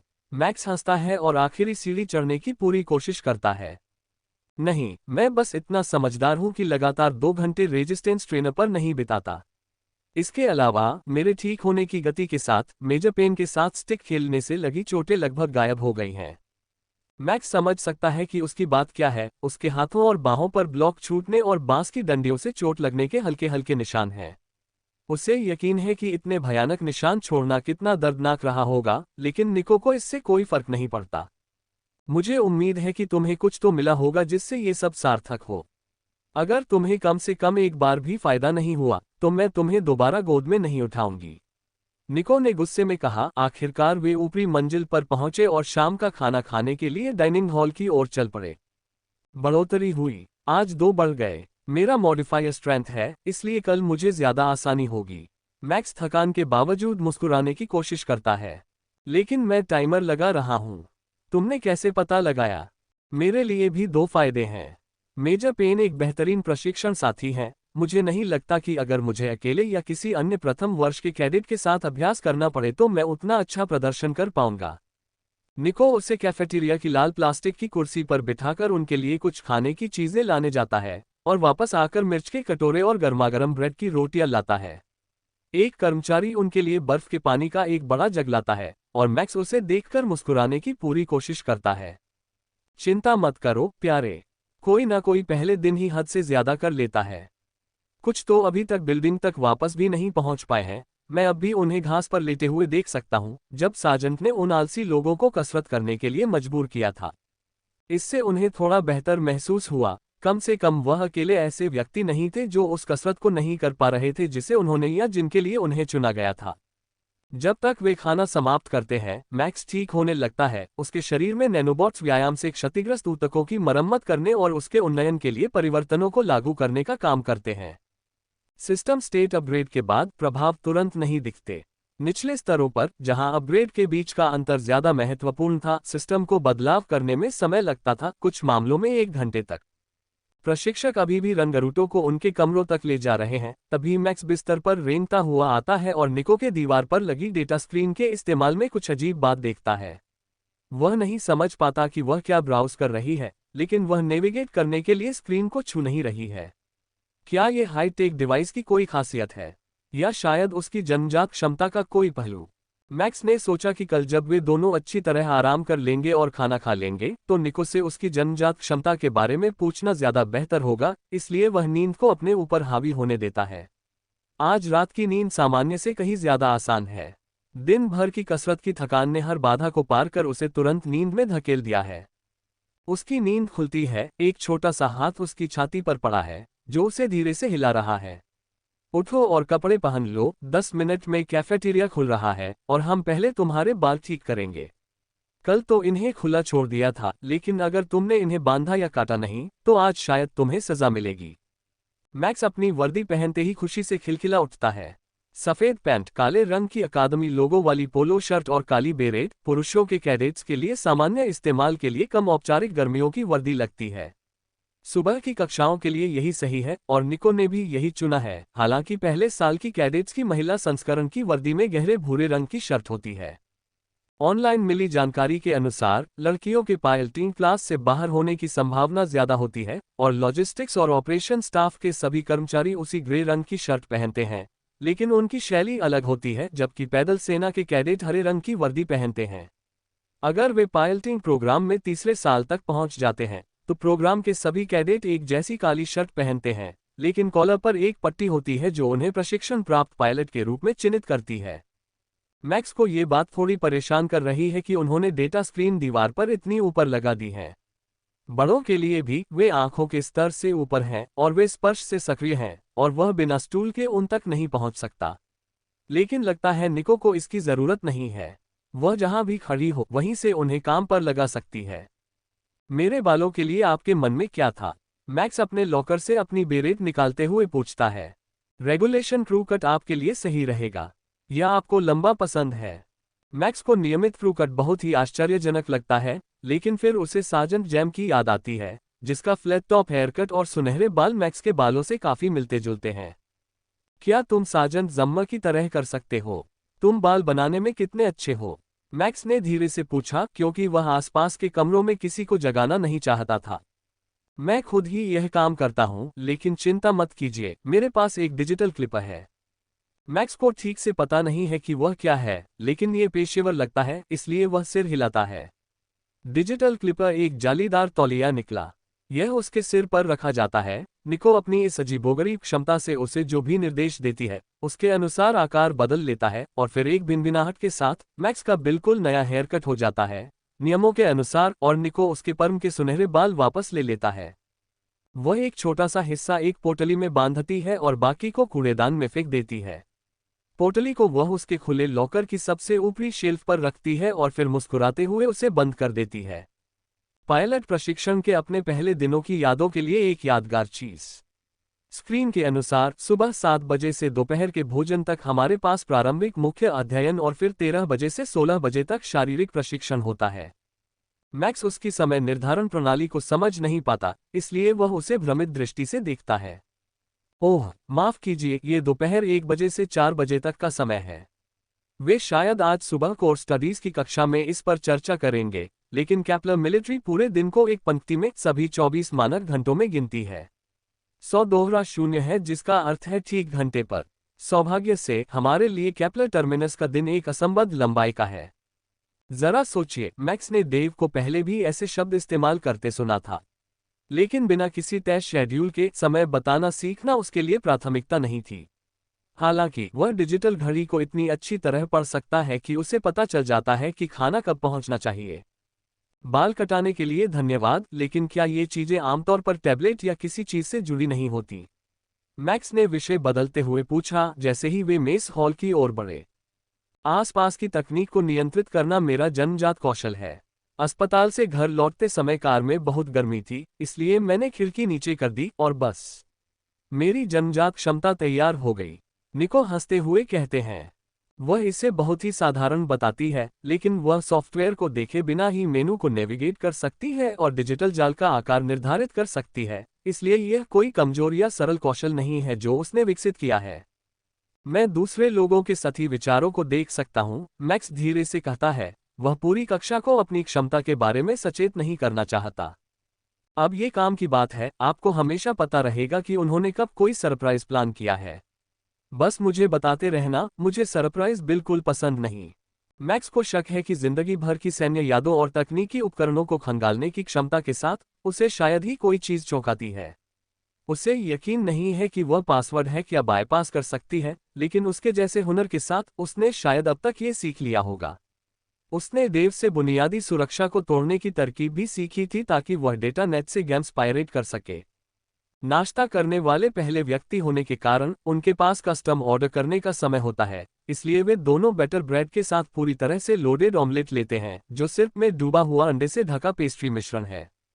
कक्षा शुरू होने से 1 घंटा पहले मेजर पेन खाने के लिए ऊपरी मंजिल के मेस हॉल में आई और उन्होंने देखा कि उनके 2 स्टार छात्र दीवार पर लगे स्क्रीन पर कैफेटेरिया के शेड्यूल पर नजर डाल रहे थे।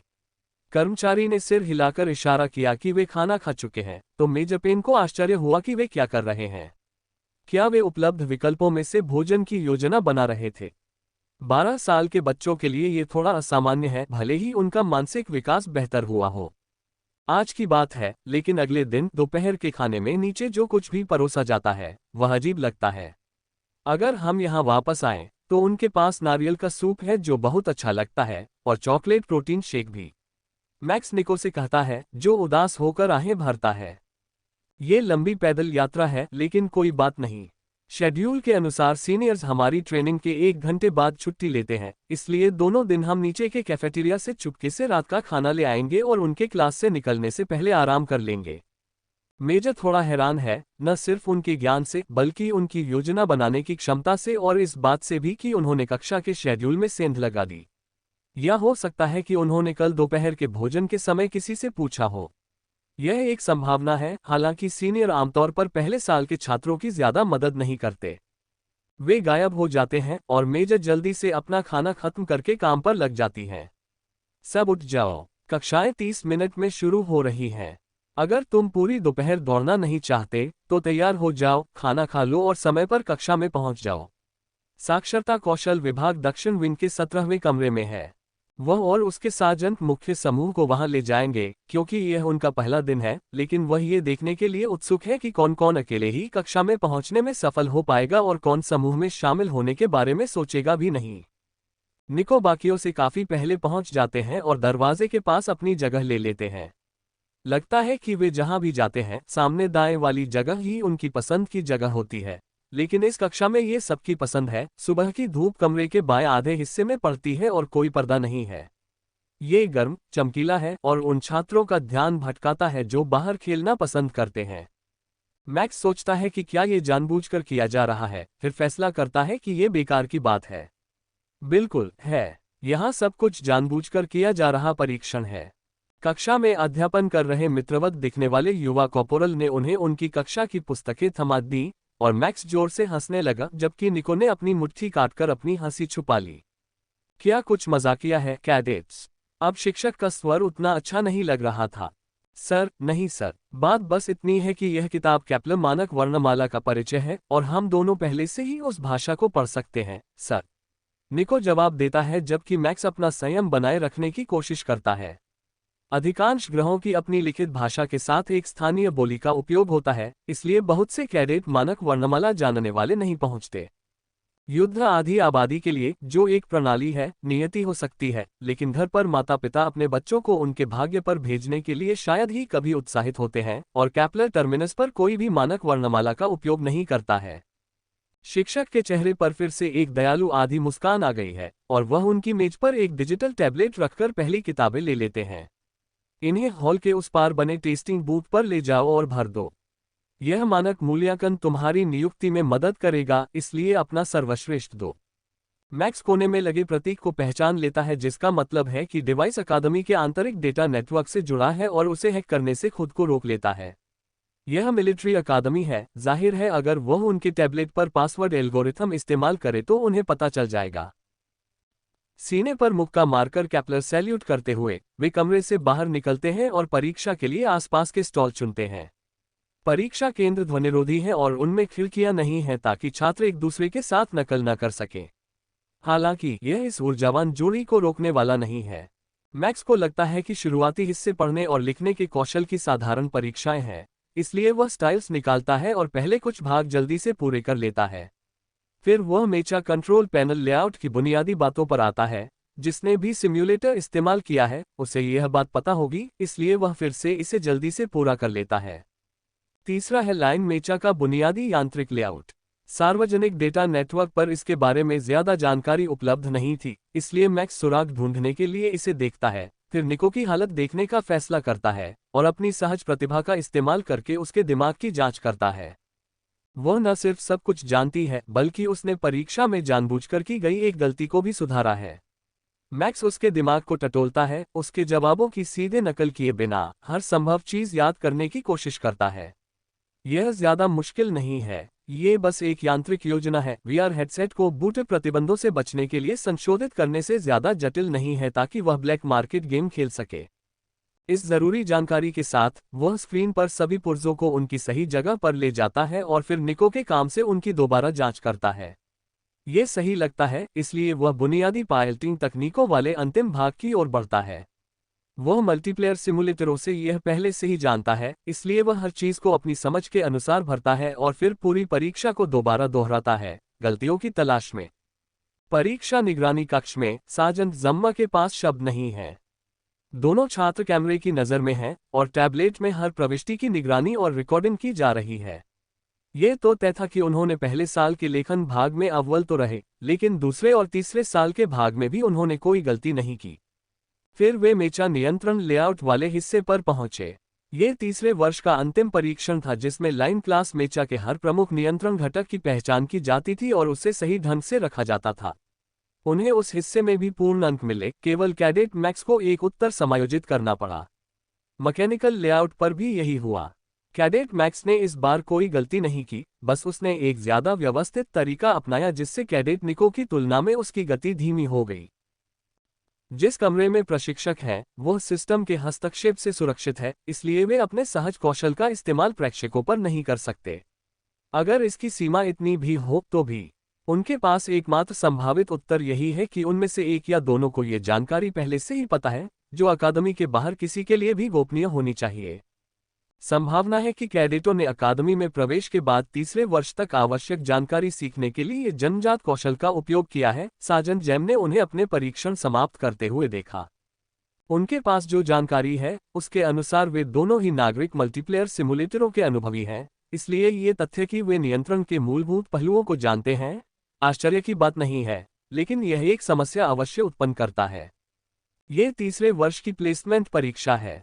इसे पूरा करने के बाद मानक पाठ्यक्रम के कैडेटों को उनकी योग्यता के आधार पर उनके करियर पथों में वर्गीकृत किया जाएगा, न कि केवल किसी कार्यक्रम से बाहर होने के आधार पर। विशिष्ट रूप से उपयुक्त कौशल वाले कैडेट आधिकारिक तौर पर एक ट्रेड प्रोग्राम शुरू करेंगे और अगले 3 साल विश्वविद्यालय में गहन करियर प्रशिक्षण के लिए तैयार होंगे, जबकि जो किसी भी प्रकार के विशेषज्ञ के रूप में योग्य नहीं होंगे उन्हें तुरंत पैदल सेना प्रशिक्षण शुरू करना होगा। लेकिन आप उस छात्र को कैसे स्थान देंगे जिसने हर विषय में उत्कृष्ट अंक प्राप्त किए हैं? साजन जम अपने निजी एन्क्रिप्टेड डिवाइस पर एक तस्वीर खींचते हैं और अंतिम अंक और छात्रों की जानकारी कमांड स्ट्रक्चर में बहुत ऊपर बैठे अपने एक पुराने दोस्त को भेज देते हैं। जनरल साहब को जरूर पता होगा कि ऐसे 2 बेहतरीन कैडेट्स के साथ क्या करना है।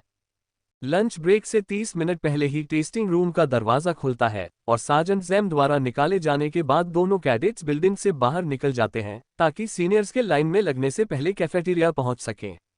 आज उन्हें लंच में बढ़िया एंचिलाडाज मिले हैं और ये ऐसा खाना नहीं है जिसे दोनों में से कोई भी मिस करना चाहेगा। वे रसोई के पास सबसे शोरगुल वाली मेज पर अपनी जगह लेते हैं और खाना खाते हैं, जबकि खुश ऊपरी कक्षा के छात्र अपना दोपहर का भोजन ले रहे होते हैं। हर कोई अपनी वर्दी से मसालेदार पनीर की ट्यूब निकालता है और मैक्स समझ जाता है कि यह एक कीमती चीज क्यों है। खाना साथ में नहीं आता, लेकिन यह उसे कहीं बेहतर बना देता। मैक्स के दिमाग में ये जीवन रक्षा की बहुमूल्य जानकारी है। उसे और भी चीज ट्यूब्स हासिल करनी होंगी। दोपहर के भोजन के बाद वे कसरत क्षेत्र में लौट आते हैं और मैक्स सीधे रेजिस्टेंस मशीन की ओर जाता है। ये पूरे शरीर का व्यायाम है और सभी प्रकार के शारीरिक स्तर को बेहतर बना सकता है, हालांकि यह ताकत पर केंद्रित है। चूंकि लक्ष्य पहले वर्षों के लिए कुल 50 अंक बोनस के रूप में प्राप्त करना है, इसलिए यह उसके लिए सबसे अच्छा विकल्प है। आज निको उसके साथ जुड़ता है, अगली मशीन लेकर और एक स्पैरिंग परिदृश्य सक्रिय करता है। मैक्स ने उन्हें नजरअंदाज कर दिया क्योंकि जब आप पर वार होता था तो स्पर्श प्रतिक्रिया बहुत दर्दनाक होती थी और आपको बहुत ज्यादा वार होते थे। इसके बजाय उसने आज एक स्ट्रॉन्गमैन प्रतियोगिता चुनी जो कार्डियो के लिए उपयुक्त बताई गई थी। धीरज भले ही आंकड़ों की पहली श्रेणी में न हो, लेकिन सिस्टम कहता है कि और भी बहुत कुछ अनलॉक किया जा सकता है। एक लंबी लड़ाई में मैक्स को यकीन है कि धीरज शानदार पायलटिंग से कहीं ज्यादा मायने रखता है। कक्षा 1 के दोनों प्रथम वर्ष के नेता प्रशिक्षण कर्मचारियों के लिए पहले से ही स्पष्ट हैं। वे न केवल स्कूल के काम में अपने साथियों से कई साल आगे हैं, बल्कि प्रभावशाली सिस्टम मॉडिफायर्स के साथ अपने प्रशिक्षण के प्रति समर्पित भी हैं। कैडेट मैक्स की ताकत में अविश्वसनीय 2.5 गुना संशोधक है, लेकिन निको की गति में 2 गुना संशोधक और निपुणता में 1.5 गुना संशोधक है, जो एक दुर्लभ दोहरा प्राथमिक गुण है। निपुणता संशोधक उतना अच्छा नहीं है क्योंकि इसकी गामा रैंक बहुत ऊंची है और गति संशोधक भी बहुत कम अल्फा रैंक का है, लेकिन साथ मिलकर ये दोनों बहुत प्रभावी प्रशिक्षण प्रदान करते हैं। दोनों कैडेट तेजी से आगे बढ़ रहे हैं, यहाँ तक कि उनके अनुकूलता स्कोर वाले छात्रों के लिए भी, और मेजर पेन उन पर कड़ी नजर रख रहे हैं। नियमों के अनुसार उन्हें तब तक कक्षा 1 में रहना होगा जब तक कि उनका कुल बोनस 50% न हो जाए, और जब तक उनका कुल बोनस 100% न हो जाए, वे पायलटिंग प्रोग्राम में स्नातक नहीं हो सकते। आदर्श रूप से वह अगले सेमेस्टर में दोनों को तीसरे वर्ष में भेजना चाहेंगी, ताकि उनके प्रशिक्षण का उनके कौशल के साथ बेहतर तालमेल हो सके। लेकिन इसका मतलब है कि शारीरिक कौशल की और भी गहन कक्षाएं होंगी, और इस बात की कोई गारंटी नहीं है कि विकास की ये दर बनी रहेगी। ये सख्त नियमन नहीं है, लेकिन निश्चित भी नहीं है, इसलिए मेजर पेन ने प्रशिक्षकों पर उनके लिए सेटिंग्स को सुचारू विकास से अधिकतम सिस्टम लाभ में बदलने का फैसला किया। यह आमतौर पर उन कैडेटों के लिए सजा के तौर पर इस्तेमाल किया जाता है जो सुस्त होते हैं और अपर्याप्त प्रगति के कारण 1 साल तक फेल होने का खतरा होता है, यहाँ तक कि इन सेटिंग्स के तहत कुछ घंटे भी यातना के समान होते हैं। लेकिन जब वह मेनू खोलती है तो वे पहले से ही बदली हुई होती हैं। उसने उनके आसपास किसी और को नहीं देखा, लेकिन किसी ने पहले से ही मशीनों को अधिकतम गति के लिए सेट कर दिया था। मेजर पेन को शक है कि साजन जम्मा ही अपराधी है, लेकिन जब तक उसके पास कोई सबूत नहीं होता, वह अपने सुपरवाइजरों को कुछ नहीं बताएगी। इसके बजाय वह इंतजार करती है और देखती है कि कैसे दोनों कैडेट 1 घंटे तक पूरी ताकत से ट्रेनिंग करते हैं, फिर उपलब्ध कराई गई बोतलों से पानी पीते हैं। ये पानी नहीं, बल्कि एक तरह का एनर्जी ड्रिंक है जो ऊर्जा बहाल करने और क्षतिग्रस्त ऊतकों की मरम्मत करने में मदद के लिए बनाया गया है। जैसा कि उसने अपेक्षा की थी, कम तीव्रता वाली गतिविधि पर जाने के बजाय वे दोनों 10 मिनट का ब्रेक लेते हैं, फिर अपने पिछले प्रशिक्षण कार्यक्रम को फिर से शुरू करते हैं। उन दोनों को मिले वर्कआउट को देखने के बाद अन्य कैडेटों में से किसी ने भी उनकी मशीनों को छूने की हिम्मत नहीं की, और प्रथम वर्ष की कक्षा में आम सहमति यह है कि वे दोनों केवल आत्मपीड़क हैं। वे फिर से यही प्रक्रिया दोहराते हैं, थोड़ा ब्रेक लेते हैं और थोड़ा पीते हैं, लेकिन इस बार वे कार्यक्रम बदल देते हैं। अब मैक्स निपुणता और गति का प्रशिक्षण ले रहा है, जबकि निको मुख्य रूप से शक्ति प्रशिक्षण ले रहा है। अपने सहपाठियों की तुलना में अल्फा रैंक सिस्टम वाले दोनों छात्रों को अपने स्टेटस बोनस बढ़ाने में बहुत फायदा होता है। पूरे 1 साल तक ऐसा करने के बाद ज्यादातर गामा रैंक वाले छात्र एडवांस्ड पायलटिंग ट्रैक पर आगे बढ़ने के लिए अपने 50 अंक प्राप्त करने में सफल हो जाएंगे। डेल्टा रैंक सिस्टम वाले लगभग हर कैडेट को एक बेसिक पथ या किसी अलग विशेषज्ञता में स्थानांतरित कर दिया जाएगा। बीटा रैंक वाले छात्र आमतौर पर समस्या का कारण होते हैं। उनके लिए आलस्य करना आसान होता है, उन्हें अपने लक्ष्य तक पहुंचने के लिए हर कुछ दिनों में अपग्रेड मिलता रहता है, और यह उन्हें अहंकारी बनाता है और उनकी प्रेरणा को खत्म कर देता है। प्रशिक्षकों को उम्मीद है कि अल्फा रैंक वाले इन अति उपलब्धियों को अपनी कड़ी मेहनत से जो स्पष्ट लाभ मिलेगा, वह दूसरों को भी प्रेरित करेगा। मैक्स के पास रात के खाने के लिए कैफेटेरिया खुलने से पहले प्रशिक्षण के 4 पूरे चक्रों का समय था, और आज उसने फिर से अच्छी प्रगति की है। इस गति से अकादमी की उम्मीदें मजाक लगती हैं, लेकिन हो सकता है कि जैसे जैसे उसका कौशल बढ़ेगा, उसकी प्रगति धीमी होती जाएगी। संगतता निर्धारित रैंक ए प्राथमिक विशेषता STR 2.5x संशोधक STR जोड़ 20%। डेक्स जोड़ 2%, SPD जोड़ 2%, जन्मजात प्रतिभा मन पढ़ने की क्षमता, अतिरिक्त कार्य लॉक किए गए। मेजर पेन आधार आंकड़े क्या है? सिस्टम बोनस प्रतिशत में दिखाता है लेकिन आधार वहां नहीं है मैडम। मैक्स पूछता है, इस उलझन में कि आंकड़ों की व्याख्या कैसे की जाए? यह आपके लॉक स्किल्स में है लेकिन मैं आपको पहले ही बता सकता हूं। हर छात्र हर स्टेट में 1 के बेस से शुरुआत करेगा, सिवाय अल्फा रैंक कंपैटिबिलिटी वाले छात्रों के जो 2 से शुरुआत करेंगे। एक बार जब आप कुल बोनस के 50% तक पहुंच जाते हैं तो आपकी शारीरिक क्षमताएं एक बढ़ते बच्चे से बढ़कर एक बच्चे के शरीर में एक वयस्क के बराबर हो जाएंगी। ये सिस्टम का आपको कड़ी मेहनत के लिए पुरस्कृत करने का तरीका है। सिस्टम को अपनाए हुए अभी सिर्फ दूसरा दिन ही हुआ है और मैक्स को कुल बोनस में 24% का फायदा मिल चुका है। उसे यकीन नहीं है कि उसके जैसे लोगों के लिए जो कंपैटिबिलिटी के शीर्ष 1% में हैं, ये सामान्य है या नहीं, लेकिन इसकी जांच करने का एक आसान तरीका है। कक्षा 2 ज्यादा दूर नहीं है और वे भी बाहर प्रशिक्षण ले रहे हैं। मैक्स निको के बचपन के दोस्त पर ध्यान केंद्रित करता है जो अल्फा रैंक का भी था तथा ये जानने की कोशिश करता है कि उसकी क्षमताएं कहाँ हैं। वह रेजिस्टेंस ट्रेनर का भी इस्तेमाल कर रहा है, हालांकि मैक्स को लग रहा है कि वह खुद पर ज्यादा जोर नहीं दे रहा है। अपनी कक्षा में एकमात्र अल्फा रैंक वाला छात्र होने के नाते अपनी श्रेष्ठता पर गर्व कर रहा है। लेकिन जहां मैक्स को कुल 6 अपग्रेड मिले हैं, वहीं नाथन को आखिरकार अपना पहला अपग्रेड मिला है, जिससे उसकी ताकत 4.5% बढ़ गई है। इस तरह उसकी ताकत में 2.25 गुना का सुधार हुआ है, जो काफी अच्छा है। हालांकि मैक्स जितना भाग्यशाली नहीं है। उसके शिक्षक और सहपाठी उसकी उपलब्धि पर बहुत खुश हैं और सोच रहे हैं कि शायद वह कुछ ही महीनों में इस मुकाम तक पहुंच जाए। जब साल भर की छात्र प्रगति रैंकिंग आएगी तो उन्हें बड़ा झटका लगेगा। मेजर पेन, क्या आधार आंकड़े बढ़ाना संभव है एक बार वे सक्रिय हो जाएं? निको ने उत्सुकता से पूछा। मैक्स से पहले सवाल पूछा। हाँ, मुमकिन है, लेकिन यह आसान नहीं है। कुछ छात्र कड़ी मेहनत, किसी सहज कौशल या सिस्टम रिवॉर्ड के जरिए अपने बेस स्टेट को बढ़ा लेते हैं, लेकिन ज्यादातर पायलट अपने करियर का अंत उसी बेस स्टेट लेवल पर करते हैं जहां से उन्होंने शुरुआत की थी। ज्यादातर पायलट वाला वाक्य मैक्स पर शायद लागू नहीं होता। उसे पहले से ही पता था कि उसने इस जीवन में आनुवंशिक लॉटरी जीत ली है, इसलिए उसे कम से कम 1 या 2 बोनस अंक मिलने की बड़ी उम्मीद थी। हालांकि अगर 1 का आधार औसत वयस्क है और 2 असाधारण है तो 1 या 2 अंक भी सामान्य आबादी पर बहुत बड़ा फायदा होगा। आज ऊर्जा का रस जीवन रक्षक साबित हुआ और मैक्स इस बार सीढ़ियों पर चढ़ने में भी सफल रहा। उसने सीढ़ियों और रेलिंग का सहारा लिया और निको के साथ बाहें मिला ली, जो उसी तरह बुरी हालत में था, लेकिन फिर भी वे सीढ़ियों पर चढ़ने में सफल रहे और सोने से पहले उन्होंने स्नान किया।